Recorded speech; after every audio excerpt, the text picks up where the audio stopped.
Renan, agora bom dia com um pouquinho mais de tempo, bom dia para você, boa terça-feira para todo mundo que está acompanhando a gente aqui no Novo Dia.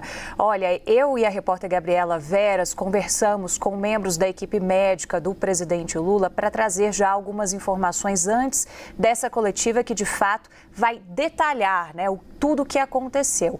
A sensação que dá, viu, Renan, é de que as coisas foram acontecendo muito rápido. Então, pegando pela cronologia, ontem o presidente Lula teve uma agenda super intensa no Palácio do Planalto, fez reunião ministerial, terminou o dia inserindo na agenda um encontro que não estava previsto, mas diante do caos que estava instalado no Congresso Nacional, foi necessário para tentar fazer uma arrumação da casa com os presidentes da Câmara e do Senado, Arthur Lira e Rodrigo Pacheco, com líderes também do governo, da base aliada nas duas casas. Estou contando um pouco de como que foram essas horas que antecederam essa necessidade dele fazer o exame.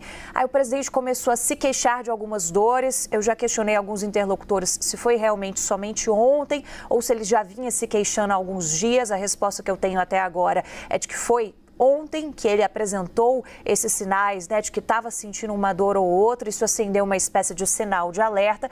E aí, por volta do início da noite, logo depois dessa reunião que ele teve com Lira e Pacheco, ele se dirigiu à unidade do Hospital Sírio-Libanês aqui na capital federal. Fez esses exames e foi detectada a necessidade de que ele fizesse uma intervenção cirúrgica. A partir daí, a decisão, e isso ainda não está 100% explicado, porque Lula teve que ir até São Paulo, mas a decisão foi de que ele viajaria, portanto, de Brasília para São Paulo. Essa viagem ocorreu por volta das 22 horas, 10 horas da noite, portanto, e ele passou por esse procedimento cirúrgico durante a madrugada. Hoje a gente acordou com essa surpresa dessa nota publicada nos perfis das redes sociais do presidente da República. Até em um primeiro momento já fui ali imediatamente ter contato com alguns interlocutores do Palácio do Planalto para ter certeza de que, de fato, era a equipe de Lula que tinha postado essa mensagem, porque pelos canais oficiais que a gente tem de contato,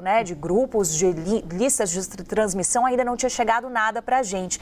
Mas imediatamente eles também já estavam repassando essa nota que foi publicada no perfil do presidente Lula no Instagram, depois foi publicado também no X, que é a nota do hospital comunicando, portanto, sobre esse procedimento.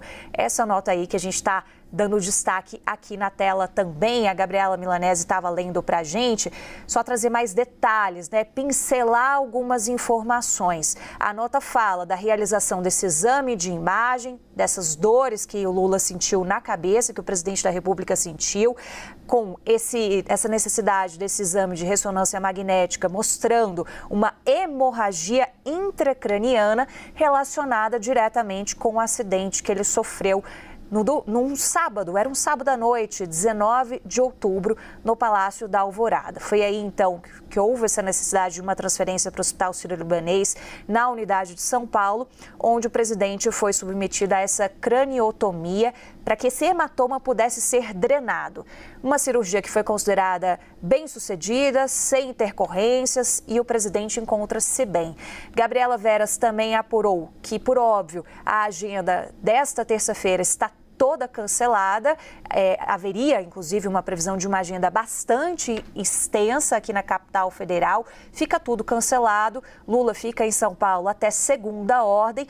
E uma informação importantíssima também, está consciente, está na UTI, mas está consciente, e todo o detalhamento da equipe médica deve vir a partir dessa coletiva de imprensa às 9 horas. Outro ponto importante antes de te entregar, Renan, é que fui questionar também, para entender, a cirurgia era inevitável, a situação me parece um pouco preocupante, fiz esse questionamento à equipe médica e a resposta que eu tive seria preocupante se ele não realizasse. Agora sim, está tudo bem melhor. Então, de fato, é um procedimento que foi considerado emergencial e inevitável para que tudo ficasse bem.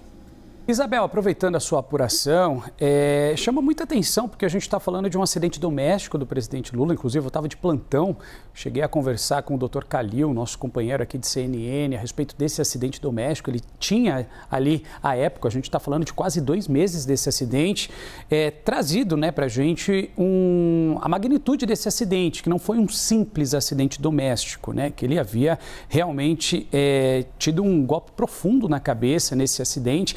Mas chama a atenção, conversando com você e ouvindo essa apuração também, que estamos falando de quase 2 meses e um reflexo daquele acidente agora ocasionando uma hemorragia e fazendo com que ele voe aqui para São Paulo, de Brasília, para realizar essa cirurgia.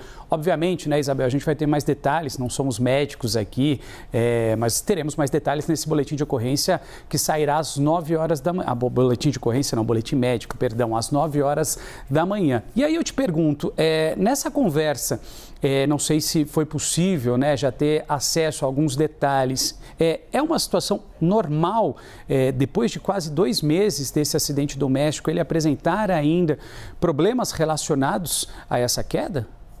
Olha, Renan, o presidente voltou com a agenda, né? Você vai se lembrar que depois de que tudo aconteceu naquele sábado à noite no Palácio da Alvorada, o presidente Lula, que tinha uma agenda ali de viagens internacionais, teve que suspender isso. Ele só voltou a ter aparições públicas, estava até pescando aqui a data, lá no dia 25 de outubro. Então, o acidente aconteceu no dia 19, no dia 25 de outubro ele voltou justamente nesse dia que a gente está vendo essas imagens, que foi quando a gente viu pela primeira vez essa cicatriz. Foi um evento lá no Palácio do Planalto de repactuação do acordo de Mariana. Então, o presidente Lula fez questão de participar e foi aí que houve esse flagra dos repórteres cinematográficos, dos fotojornalistas também, do tamanho dessa cicatriz, e a gente teve um pouco mais de dimensão do que foi esse acidente doméstico.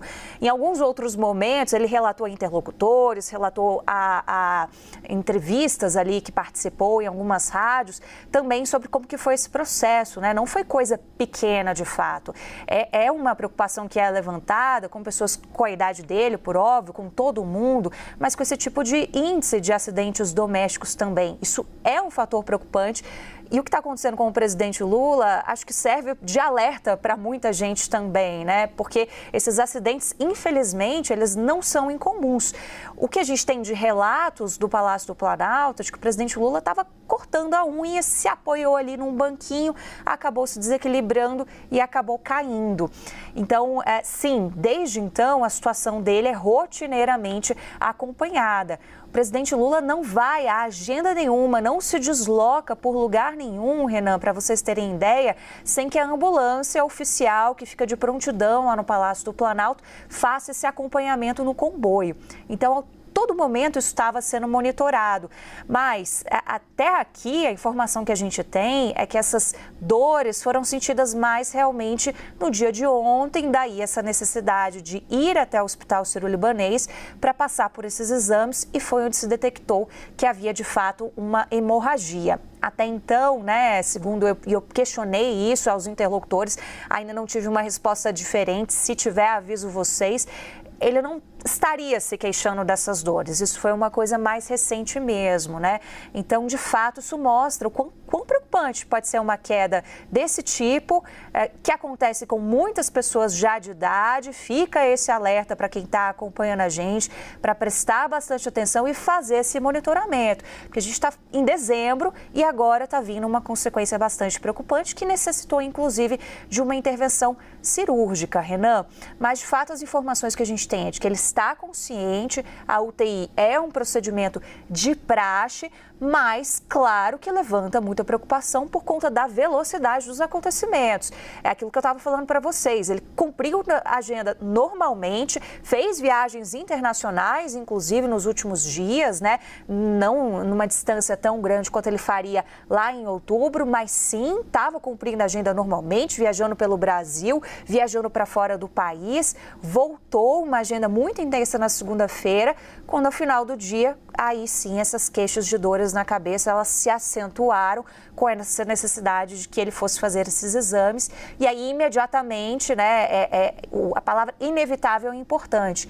Imediatamente já se verificou a necessidade de você submeter o presidente da República a esse procedimento para que, de fato, você atenuasse a preocupação que foi levantada diante do que os exames acabaram demonstrando, Renan.